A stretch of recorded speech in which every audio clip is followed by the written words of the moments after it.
Quero falar algo com vocês que o Senhor falou muito fortemente ao meu coração. E como é importante nós termos pessoas usadas por Deus mesmo para nos reposicionar, para ajustar os nossos olhos, não é?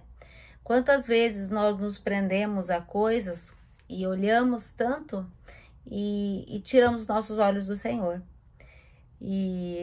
E tanto ontem quanto hoje, eu me peguei principalmente ontem, num tempo de olhar muito para trás. E olhar muito para o que foi, olhar para as coisas e questionar, sendo que o Senhor às vezes está nos chamando para tirar os olhos de trás, para trás e olhar para frente para que a gente possa ver e enxergar aquilo que Ele está fazendo de novo. E não sei você, mas eu me peguei num momento de mulher de Ló, olhando para trás, lamentando. E o lamento diante do Senhor, existem dois pontos muito importantes que eu quero falar um pouco com vocês hoje e trabalhar um pouco sobre isso, porque é algo que Ele nos corrige.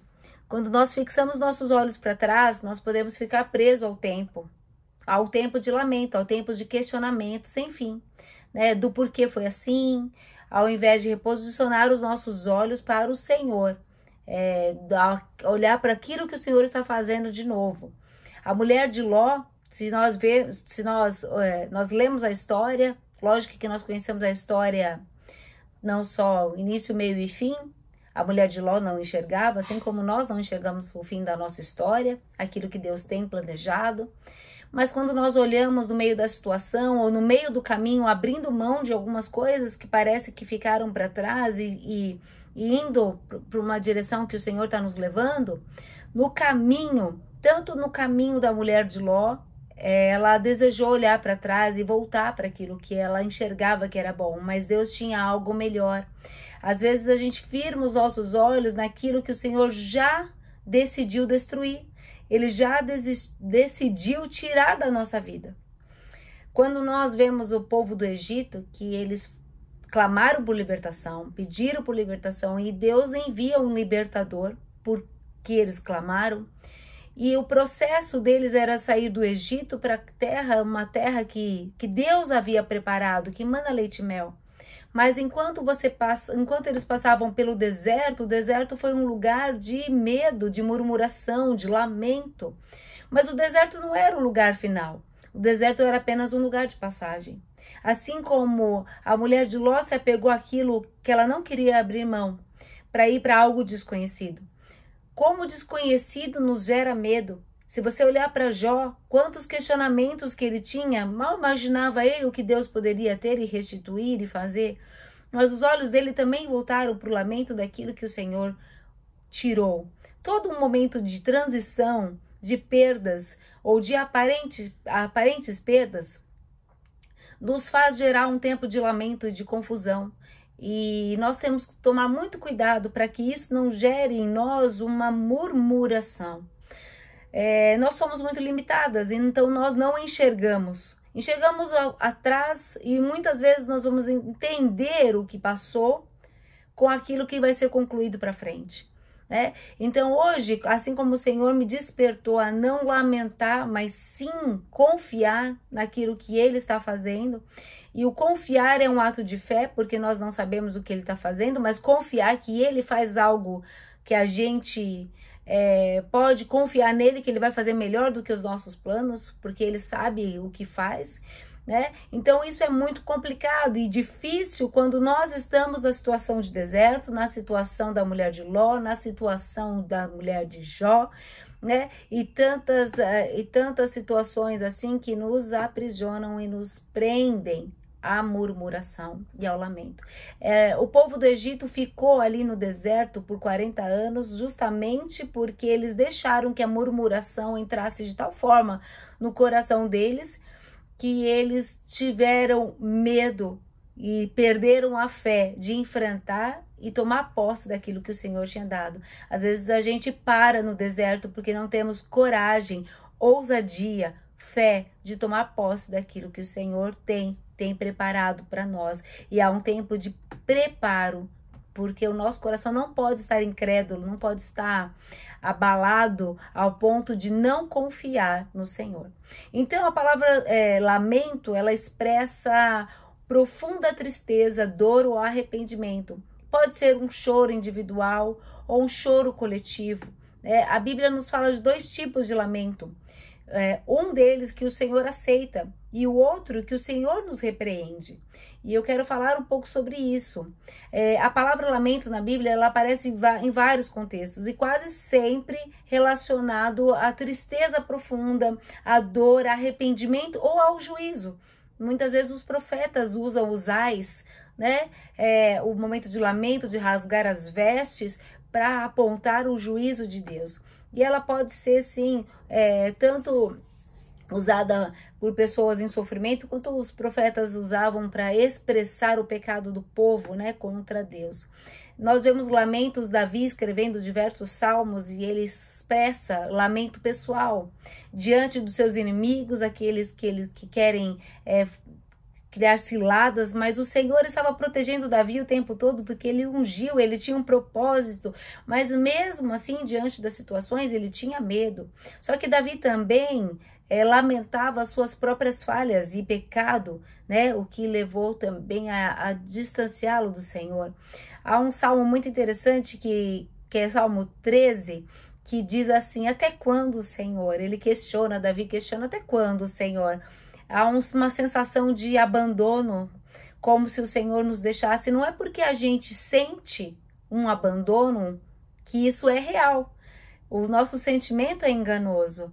A nossa sensação é enganosa, porque nós sentimos as circunstâncias, nós sentimos o momento, mas se nós tirarmos os olhos do passado, daquilo que foi, e olhar para frente, e olhar para aquilo que o Senhor tem, né? Nós vamos começar a alimentar o nosso coração não com abandono, mas sabendo que o Senhor é aquele que cuida de nós.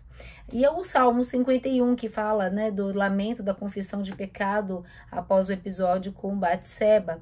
Então ali é um momento de arrependimento, de confissão, de quebrantamento e volta para o Senhor. Nós também vemos o profeta Samuel, que lamenta por Saul, o profeta Jeremias, que não só lamentou, mas escreveu um livro inteiro de lamentações sobre o povo de Jerusalém, sobre a cidade de Jerusalém, a destruição e a lamentação dele, os ais dos profetas, né, que anunciaram o juízo sobre as nações.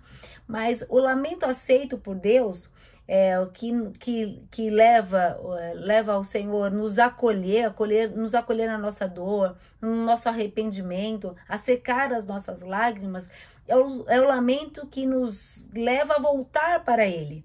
É aquele que o Espírito Santo nos convence do pecado, do juízo e nos volta ao caminho para o Senhor. Tira os nossos olhos daquilo que nos fere e volta os nossos olhos para o Senhor, renovando a nossa confiança, renovando a nossa posição com Deus. Então, quando nós lamentamos os nossos pecados, quando nós lamentamos as atitudes erradas que nós tomamos, ou lamentamos aquilo que veio de ruim sobre nós, que gera dor, mas nós voltamos os nossos olhos para o Senhor, confiando que Ele está no controle e que Ele não perdeu o controle e que Ele está escrevendo a nossa história, a gente volta para o Senhor, nos alimentando em fé, voltando o nosso coração para Ele e deixando as coisas velhas para trás. Esse é o tipo de lamento que o Senhor recebe, porque nós nos submetemos à vontade dele e sabemos que não é a nossa. Nós colocamos a nossa confiança naquilo que ele vai fazer. Nós temos um tempo de reflexão, né, de arrependimento pelos nossos erros, de refletir o porquê aquilo está acontecendo, crescer, mas retornar ao Senhor. Só que há um outro tipo de lamento que ele pode começar com esse lamento de arrependimento, de dor e nos levar a um lamento que o Senhor repreende. E é muito interessante isso, porque há um lamento que são como murmúrias, né? É um falar negativo, escondido, quieto no nosso coração, que gera ou até que carrega um pouco de incredulidade, de pesar, de insatisfação com o momento, de cansaço e de desânimo, Quem de nós nunca passou por isso? De nos sentirmos, Senhor, assim como o salmista Davi falou, até quando, Senhor? Até quando isso? Até quando eu terei que suportar essa situação? Até quando eu estarei sozinho? Até quando, né? Ele fala justamente numa visão de abandono e na verdade o Senhor nunca nos abandona, Ele está sempre atento ao nosso coração. Mas essa murmuração que pode ser gerada no nosso coração, começando às vezes por uma dor, por um tempo de lamento, porque nós não estamos preparados para a dor, né? E uma dor prolongada, ela vai gerando em nós murmuração. E a gente precisa vigiar, e voltar o nosso coração para o Senhor, porque a murmuração, ela mostra um coração insatisfeito com os caminhos de Deus. Deus, o Senhor está demorando. Deus, o Senhor não... a minha fé está se abalando. Eu não estou conseguindo mais confiar, né? Mesmo em meio às dificuldades. E o Espírito Santo nos chama para voltar os nossos olhos a Ele. Filipenses 2:14 diz, façam tudo sem murmuração, nem contendas. A palavra do Senhor fala diversas vezes isso. E se Ele fala isso, é porque isso é algo natural nosso. O nosso coração se inclina à nossa própria dor, a olhar para nós, a nos sentirmos sós, a nos sentirmos abandonados, né? Quando nós pecamos ou quando nós falhamos, ali como Davi fala do Salmo 51, e há uma punição sobre nós, uma correção do Senhor, a gente entende, poxa, ainda faz um sentido, eu ainda tenho algo para ser consertado. Mas quando às vezes aos nossos olhos a gente não fez nada, certo que justo nenhum de nós somos, né? Muito menos bom, mas quando nós achamos, poxa, não foi uma falha minha, não foi um erro meu, por que o Senhor permitiu que tal coisa viesse sobre mim? E a gente já vai gerando uma autopiedade, um sentimento de ingratidão, de cansaço, né? E começa a querer não dar mais ouvido para as coisas que o Senhor tem apontado e voltado. Não queremos mais voltar o nosso coração à vontade de Deus, porque parece que Ele está nos punindo além da medida. Deus é bom, Deus é justo, nós somos falhos, nós somos maus e tudo que Ele promove para o nosso bem e para o nosso crescimento. Então esse lamento pode gerar um contágio emocional. A gente, assim como os 12 espias, né, os 10, eles lamentaram, reclamaram, murmuraram e gerou uma contaminação entre todo o povo. O povo chorou, o povo se desesperou só de ouvir os lamentos deles, né? Então trouxe um desânimo para todos e mina a nossa fé. Abala a nossa confiança, gera insatisfação em nós, além de nos distanciar da presença do Senhor e mais atrair o juízo direto de Deus sobre a nossa vida. Porque se a gente vê lá na época do deserto, quando eles se rebelavam, Deus levantou serpentes, né? Haviam serpentes que picaram e mataram muitos. A própria murmuração fez com que toda uma geração morresse no deserto, e além de interromper as bênçãos da nossa vida. Então o inimigo, ele quer trabalhar na dúvida do nosso coração, nos deixar incrédulos nas promessas que o Senhor tem. Só que o Senhor tem promessas e Ele é fiel em cumprir as suas promessas. Não é do nosso jeito, no roteiro que a gente gostaria e queria, mas Ele sabe como fazer e o que fazer. Nós precisamos realmente confiar nele e voltar os nossos olhos. Hoje é um alerta para que a gente tire os olhos do passado e que a gente possa olhar para frente. Então eu quero trabalhar com vocês o texto que está em 1 Samuel 16:1, que diz assim, 1 Samuel 16:1, que diz assim, o Senhor disse a Samuel, até quando você vai se lamentar por Saul? Eu já o rejeitei como rei de Israel. Encha um recipiente com azeite e vá a Belém. Procure um homem chamado Jessé, pois escolhi um dos seus filhos para ser meu rei. O Senhor repreende o profeta Samuel. Samuel, se você ler o capítulo 15, de uma forma bem breve eu quero falar com vocês. Se você ler o capítulo 15, mostra que Samuel leva uma mensagem para Saul. E é para que eles para que ele vá e lute contra os amalequitas e não deixe nada. E essa é a ordem do Senhor. Não deixe nada, nenhum animal, nada. Elimine os amalequitas. E o que Saul faz? Saul vai, vence a guerra, mas ele poupa Agag, que é o rei dos amalequitas, e todo o bom gado, todas as ovelhas de qualidade, ele poupa e leva esse rebanho com ele, né?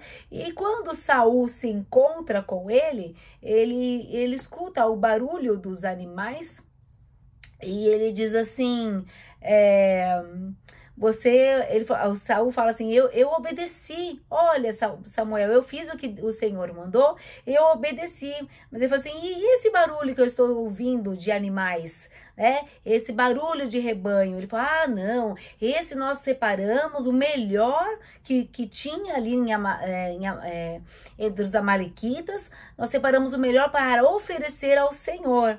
Mas na verdade, o que ele estava dizendo era mentira. Ele estava tentando mascarar o que ele queria no coração. Ele quis pegar o melhor daquela terra e ele poupou o rei como prisioneiro ainda por um tempo ali com eles.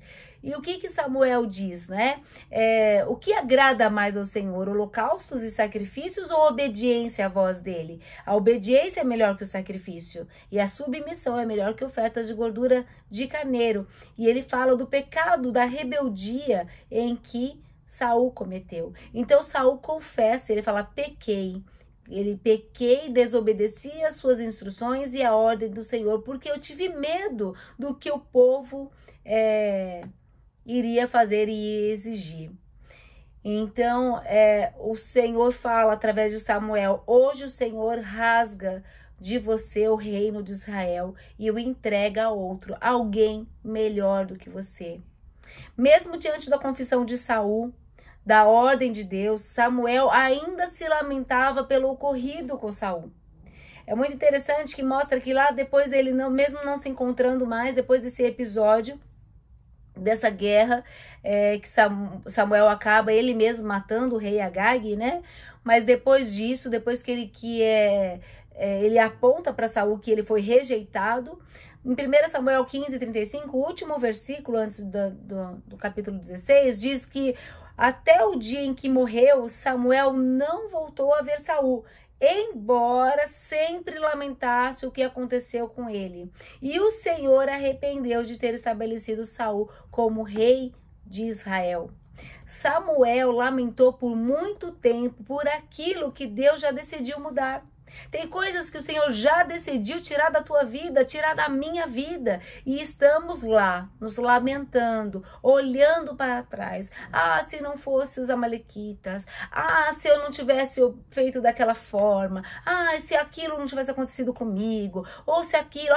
tantas coisas. Imagina se Jó ficasse preso no passado. Porque se Deus não tivesse levado os meus filhos, se tivesse feito tantas coisas... A gente se prende ao passado e não consegue olhar para o futuro. E quando aqui o Senhor chama a atenção de Samuel, porque ele fala assim, até quando você vai se lamentar por Saul? Alguém que eu já rejeitei como rei, eu já tirei. E ele fala assim, quando você fica aqui lamentando, você perde o que eu tenho novo para fazer na sua vida. Então, eu já o rejeitei. Aquilo ficou para trás. Então ele manda e dá uma ordem para ir para frente. Ele fala, encha um recipiente com azeite e vá a Belém, porque lá eu já escolhi outro para ser rei. E quando ele falou antes, ele falou que Deus colocaria alguém melhor do que Saul. Então o que Deus nos prepara para frente é melhor do que ele deixou ir para trás. Deixou ficar atrás. Porque o que ele já decidiu mudar, não há mais volta. Deus decidiu destruir Sodoma e Gomorra, não há mais o que voltar para trás. Deus decidiu tirar Saul pela desobediência do coração do reinado.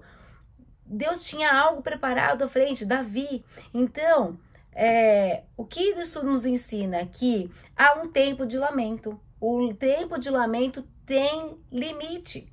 Até quando você vai se lamentar, Saul? Até quando vamos ficar lembrando e nos alimentando e nos lamentando pelo que foi? Então ele nos chama a atenção, por quê? Porque ele fala assim, eu tenho algo preparado para frente, eu preciso que você continue, siga. Há um tempo que o lamento precisa terminar, precisa se encerrar. Então, a primeira coisa é que nós entendemos, o tempo de lamento tem limite, nós precisamos cessar esse tempo de lamento, porque senão a gente vai começar a entrar em depressão, a tristeza vai ficar tomando conta do nosso coração, de tanto passado que a gente carrega, tanto que os nossos olhos estão para trás, ao invés de olhar para frente. O Senhor chama, reposicione os seus olhos, reposicione porque eu tenho algo novo, né? Saiu Saul, mas eu tenho Davi, algo maior, algo melhor, um coração obediente, um coração voltado para mim. Então Deus tem mais adiante. Segunda lição, quando Deus fecha uma porta, Ele já providenciou outra, Ele já preparou outra, Ele abre outra porta. Deus já tinha escolhido Davi. Antes mesmo de rejeitar Saul, Deus já preparava Davi. E a gente acha, e agora? O que vai acontecer? Nossa, perdi todo o meu apoio, isso ou aquilo, perdi meu emprego, perdi isso, minha família. E o Senhor está falando, se eu fechei uma porta, eu vou abrir outra, eu já providenciei, eu já estou cuidando, só olha para mim, só foca em mim. Quantas vezes nós nos desesperamos e perdemos a direção porque nós começamos e nos prendemos aquilo que ficou para trás. O bom emprego antes, o que era antes, o relacionamento de antes, né? Coisas que nos prendem. E a igreja de antes, o ministério de antes, quantas coisas nos faz ficar presos olhando para trás. Então, enquanto Samuel lamentava o passado, Deus já estava preparando o futuro. Pare de olhar para o passado, pare de lamentar o seu passado. Há tempo de cessar esse lamento e olhar para frente, porque o Senhor, olha, um próprio profeta, né? Samuel, um homem que ouvia a voz de Deus. Quem somos nós? A gente fala assim, meu Deus, e o próprio Samuel temia o que Deus ia fazer à frente. Ele tinha o apego no rei que ele mesmo ungiu, que era Saul, mas a insegurança, o medo, a insegurança da frente. Mas o Senhor fechou a porta e Ele abrirá outra, Ele prepara outra, melhor, maior, porque Ele está cuidando. Terceira coisa, obediência é mais importante que posição. Saul foi rejeitado porque escolheu fazer a sua vontade ao invés de fazer a vontade de Deus. Não tinha mais por que Samuel ficar se lamentando por ele. Às vezes nos lamentamos por coisas que pessoas escolheram vontade, fugiram da vontade de Deus, estão distantes daquilo e a gente fica se lamentando até mesmo pela nossa família, por filhos, por escolhas de pessoas que estão distantes, né? E que o coração rebelde, distante do Senhor. Ore, volte ao Senhor. Não tinha mais por que Samuel ficar se lamentando por Saul. Será que adianta? Será que tem propósito os seus lamentos? Coisas que você tem lamentado e carregado. Ai, mas nossa, aquilo, quando era assim, porque se não tivesse acontecido aquela situação, os nossos lamentos, né, nos impedem simplesmente de olhar para frente. O Senhor fala, segue, Deus tem algo novo. Até quando você vai se lamentar por Saul? Quem é o seu Saul que você tem lamentado, né? Deus está chamando a nossa atenção, chamando a atenção do profeta de tirar os olhos do passado e voltar para o futuro. Chega de lamento. Ele diz, faço coisas novas, se alegre com o novo que irei fazer. Tenho coisas maiores e melhores para realizar. E por último, nós vemos o profeta Jeremias, conhecido como o profeta chorão, né, que escreveu todo um livro de lamentações, chorando a destruição de Jerusalém. E logo em Lamentações 1, versículo 1, diz que como está solitária a cidade que antes era cheia de gente, ela agora parece uma viúva, antes era grande entre as nações, mas agora é como uma escrava. E o Senhor também repreende, chega um momento que o Senhor repreende Jeremias, porque Jeremias, ele começa a olhar tanto para as circunstâncias, tanto para as coisas e deixa de olhar para o Senhor, né? Ele começa a lamentar. Há um texto em Jeremias 15, do versículo 10 ao versículo 21, mas há uma parte que ele diz assim, deixa eu achar exatamente assim, aqui. Ele diz assim: como estou aflito, minha mãe, quem dera eu tivesse morrido ao nascer. Sou odiado em todo lugar, não sou um credor que ameaça cobrar a dívida, nem um devedor que se recusa a pagá-la. Ainda assim, todos me amaldiçoam. Ele olha para as pessoas, né? E o Senhor volta os olhos dele para ele. Ele fala, e o Senhor responde: eu, o próprio Deus, cuidarei de você. Em tempos de calamidade e aflição, seus inimigos lhe pedirão que interceda por eles. Mas aí ele mesmo continua, né, se lamentando, e ele diz assim: Senhor, tu sabes o que me tem acontecido, intervém, me ajuda. E castiga meus perseguidores, dá-me tempo, não permitas que eu morra ainda jovem, por teu nome que eu tenho sofrido humilhações. Quando descobri tuas palavras, devorei-as, são minha alegria e dão prazer ao meu coração, pois pertenço a ti, ó Senhor, Deus dos exércitos. Nunca participei dos banquetes alegres do povo, sentei-me sozinho, porque tua mão pesava sobre mim e enchi-me de indignação com os pecados dele. Porque então continuo a sofrer? Porque minha ferida não tem cura? Teu socorro parece incerto, como um riacho inconstante, é como uma fonte que secou. Olha o que Jeremias fala. Ele olha diante das perseguições, daqueles que o humilham, diante do chamado de profeta sobre ele, né? Ele não consegue lidar, gera nele, lógico, ele se enche de indignação diante do pecado do povo. Nós não conseguimos nos assentar às rodas, né, de escarnecedores, ou não deveríamos estar confortáveis a isso. E ele fala: eu estou sozinho e eu continuo sofrendo, mesmo fazendo o que é certo, mesmo me deleitando na tua palavra, mesmo vivendo isso. Por que essa ferida não é curada? E o teu socorro é incerto. Imagina ele falando do próprio Senhor, que o socorro de Deus não é garantido. Olha onde estava o coração dele, olhando para as circunstâncias. Mas o Senhor fala: se voltar para mim, Jeremias, eu o restaurarei para que possa continuar a me servir. Se disser palavras de valor, em vez de palavras inúteis, o que ele está soltando será o meu porta-voz. Você os influenciará, mas não deixará que influenciem.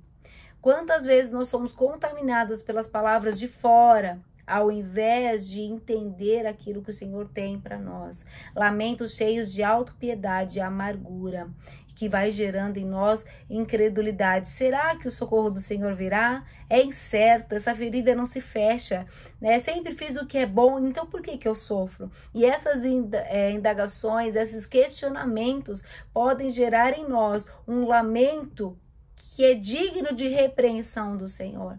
Então, embora Deus valorize a sinceridade, né, e acolha um coração quebrantado, a Bíblia também mostra que existem tipos de lamentos que Deus repreende, especialmente aqueles que geram em nós incredulidade, geram em nós a rebeldia no sentido de não estar satisfeito com a vontade de Deus, com aquilo que o Senhor está fazendo, né? Quando vem contrário à nossa vontade, gera ingratidão, falta de fé. Então, o lamento sincero, ele leva ao arrependimento, nos leva de volta ao Senhor, a confiar nele. E hoje ele nos chama a voltar a confiar nele. Pare de lamentar, chega de lamento. O que te leva a lamentar? Qual é o Saul que te leva a lamentar? O que ficou para trás que eu não posso fazer melhor para frente? O que você está abrindo mão que é melhor do que eu posso prover e fazer? E nós ficamos apegados, parece que não há possibilidade de um futuro melhor, porque nos apegamos àquilo que ficou para trás. E o Senhor está falando: eu tenho coisas novas, eu tenho coisas maiores e melhores. Olhe para mim, endireite os seus olhos, porque eu já preparei algo novo. Porque se eu fechei uma porta, eu já tenho uma outra aberta. Eu tenho coisas novas e bênçãos para entregar. Não deixe que o lamento, a murmuração entre no teu coração, porque ela só vai cessar o propósito de bênção sobre a sua vida.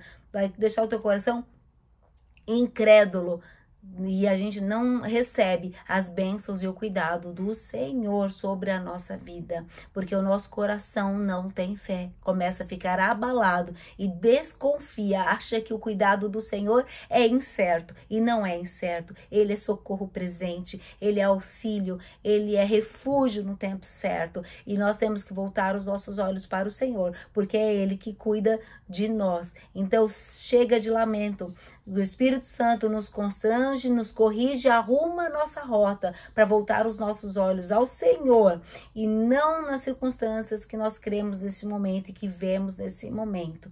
Amém, meninas? É isso.